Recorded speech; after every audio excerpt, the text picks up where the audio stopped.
اعوذ باللہ من الشیطان الرجیم بسم اللہ الرحمن الرحیم کم ترکوا من جنات وعیون وزروع ومقام کریم ونعمت كانوا فيها فاكهين كذلك وأورثناها قوما آخرين فما بكت عليهم السماء والأرض وما كانوا منظرين وَلَقَدْ نَجَّيْنَا بَنِي إِسْرَائِيلَ مِنَ الْعَذَابِ الْمُهِينِ مِنْ فِرْعَوْنَ إِنَّهُ كَانَ عَالِيًا مِنَ الْمُسْرِفِينَ وَلَقَدِ اخْتَرْنَاهُمْ عَلَى عِلْمٍ عَلَى الْعَالَمِينَ وَآتَيْنَاهُمْ مِنَ الْآيَاتِ مَا فِيهِ بَلَاءٌ مُبِينٌ۔ سورہ دخان آیات 25 سے 33۔ پچھلی آیات میں یہ بات جانی کہ اللہ تعالیٰ نے حضرت موسیٰ علیہ السلام کو حکم دیا کہ میرے بندوں کو رات کو لے کر نکلیں اور تمہارا پیچھا بھی کیا جائے گا، سمندر کو ساکن رہنے دینا، بلا شبہ ان کے لشکر غرق ہونے والے ہیں۔ اور پھر ایسا ہی ہوا، فرعون اپنے لاہو لشکر سمیت نکلا اور غرق ہوا۔ اس کے بعد کا منظر قرآن بیان کرتا ہے، کم ترکو، کتنے ہی وہ چھوڑ گئے، من جنات، باغات میں سے، وعیون، اور چشموں میں سے، وزروع، اور کھیتیاں، ومقام کریم، راحت بخش ٹھکانے، ونعمت، اور سامان عیش، نعمتیں، کانوا فیہا فاکہین، جس میں وہ مگن رہتے تھے، کہ جن باغات اور چشموں کے سبب، کھیت و کھلیان اور محلات کے سبب وہ تکبر کیا کرتے تھے، جو نعمتیں اور سامان آسائش انہیں میسر تھا، وہ سب کچھ چھوڑ کر نکل گئے۔ عمومی طور پر جب کسی قوم پر عذاب آتا ہے تو ان کی پوری بستی کو برباد کر دیا جاتا ہے، لیکن اس قوم کا الگ ہی معاملہ ہوا۔ ان کو اللہ تعالیٰ نے بہت سی نعمتوں سے نواز رکھا تھا، لیکن اپنے غرور اور تکبر کی وجہ سے، اپنی سرکشی اور گھمنڈ کے سبب، یہ سب کچھ چھوڑ کر نکلے اور ہلاک کر دیے گئے۔ فرعون اور اس کا لشکر تو بنی اسرائیل کو ہلاک کرنے کے لیے نکلا تھا۔ انہیں اس بات کا احساس ہی نہ تھا کہ ہمارے خلاف کتنی بڑی تدبیر ہو چکی ہے۔ اور پھر جب وہ غرق کر دیے گئے، کذالک، یعنی مجرموں کے ساتھ تو ایسا ہی ہوتا ہے، وَأَوْرَثْنَاهَا، ہم نے وارث بنا دیا اس کا، قوماً آخرین، دوسری قوم کو، کہ جو کچھ وہ چھوڑ گئے تھے وہ خود تو ہلاک ہو گئے، برباد ہو گئے، ان کے بعد اللہ تعالیٰ نے اور قوم کو ان تمام چیزوں کا وارث بنا دیا۔ فما بکت علیہم السماء، پس ان پر آسمان نہیں رویا، والارض، اور زمین بھی، یعنی فرعون اور اس کے لشکر کی ہلاکت پر زمین و آسمان نہیں روئے۔ جب تک فرعون تھا وہ سمجھتا تھا کہ یہ سارا نظام میرے ہی ہونے سے چل رہا ہے، ہم نے ہی اس قدر عظیم الشان انتظامات کر رکھے ہیں۔ وہ کہتا تھا کہ میرے ہی حکم سے یہ دریا بہتے ہیں،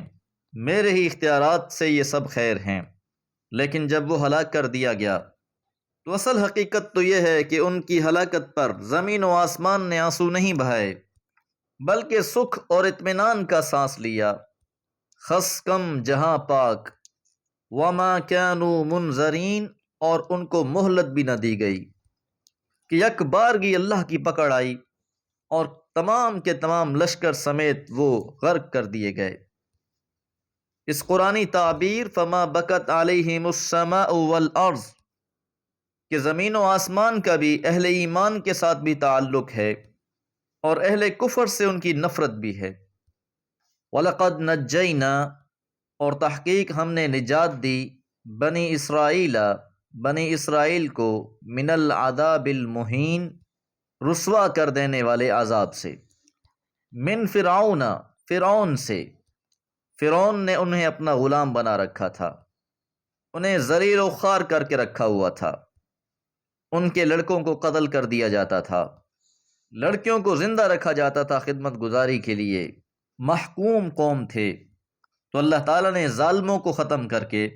بنی اسرائیل کو ذلت سے نجات دلائی۔ انہو بلا شبہ وہ فرعون کان عالیا بڑا ہی سرکش، من المسرفین اور حدود سے نکلنے والوں میں سے تھا۔ تو یہ اس کی سرکشی اور غرور ہی اس کی ہلاکت کا سبب بنا۔ وَلَقَدِ اخْتَرْنَاهُمْ اور ہم نے ان کو چن لیا، یعنی بنی اسرائیل کو۔ اللہ تعالیٰ نے اس قوم کو موقع دیا، حضرت موسیٰ علیہ السلام کی قیادت میں انہیں شان و شوکت عطا فرمائی، علی علم جانتے ہوئے، علم رکھتے ہوئے، علی العالمین سارے جہاں پر۔ اللہ تعالیٰ نے ایک لمبے عرصے تک بنی اسرائیل کو عزت و شرف سے نوازے رکھا۔ تو یہاں بنی اسرائیل کو ان کی تاریخ سے بھی آگاہ کیا جا رہا ہے کہ ایک طرف تو ان پر وہ دور تھا جب وہ محکوم تھے، مظلوم تھے، پھر اللہ تعالیٰ نے ان کو نجات دلائی اور فضیلت بخشی۔ اس میں اشارہ تھا ان کے لیے کہ اگر پھر وہ پیغمبر علیہ السلام پر ایمان لے آئیں، فرعون کے مقابلے میں جس طرح انہوں نے حضرت موسیٰ علیہ السلام کا ساتھ دیا، اسی طرح اگر یہ حضور علیہ السلام کے زمانے میں آپ پر ایمان لے آتے تو ان کا یہ شرف و فضیلت قائم رہتی، لیکن انہوں نے حق کی راہ اختیار کرنے کے بجائے حضور علیہ السلام کی مخالفت کی، دین اسلام سے منہ پھیرا اور اللہ کے ہاں پھر سے مغضوب ٹھہرے۔ وَآتَيْنَاهُمْ اور ہم نے ان کو عطا کی تھیں، من الآیات نشانیوں میں سے، معجزوں میں سے، ما فیہ جس میں ہے بلاء مبین واضح آزمائش، کہ اللہ تعالیٰ کی طرف سے جو معجزے عطا ہوئے ان معجزوں میں ان کے لیے آزمائشیں تھیں، امتحان تھا۔ تو اس آیت مبارکہ تک بنی اسرائیل کے مختصر سے احوال بیان کیے گئے۔ یاد رہے کہ قرآن مجید میں جہاں بھی بنی اسرائیل کی فضیلت کا بیان ہوا ہے اسے فعل ماضی پاسٹ ٹینس میں بیان کیا گیا ہے کہ اللہ تعالیٰ نے ان کو فضیلت عطا فرمائی تھی،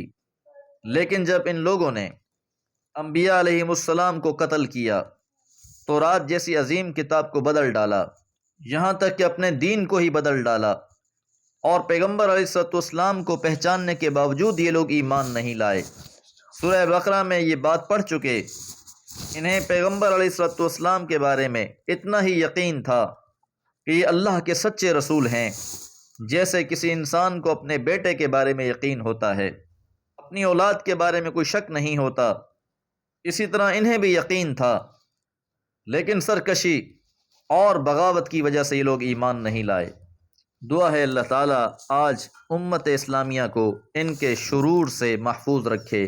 وما علیہ الا البلاغ۔